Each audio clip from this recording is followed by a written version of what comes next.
Red viper ও captain Aryan, এক দুঃসাহসিক লড়াই। ঢাকার এক অতি গোপন ল্যাবরেটরি থেকে নাইট কোর নামে একটি শক্তিশালী মাইক্রোচিপ চুরি হয়ে যায়। এই চিপ শহরের সব নিরাপত্তা সিস্টেমের পূর্ণ নিয়ন্ত্রণ নিতে পারে।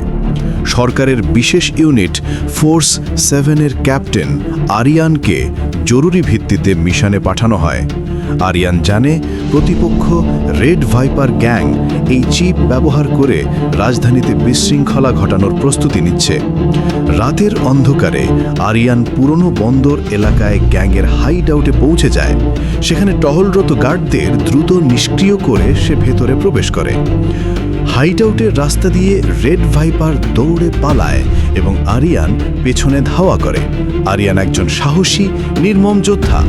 দুজনের মাঝে শুরু হয় তীব্র হাতাহাতি, গুলির লড়াই আর বিস্ফোরণের প্রতিধ্বনি।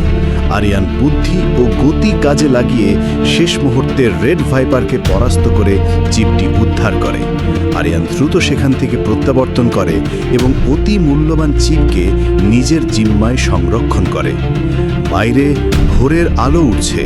হেলিকপ্টারে ফিরতে ফিরতে আরিয়ান জানে এই শহর এখন নিরাপদ, কারণ মানুষ অন্ধকারের বিরুদ্ধে যুদ্ধ করার সাহসটা হারায়নি।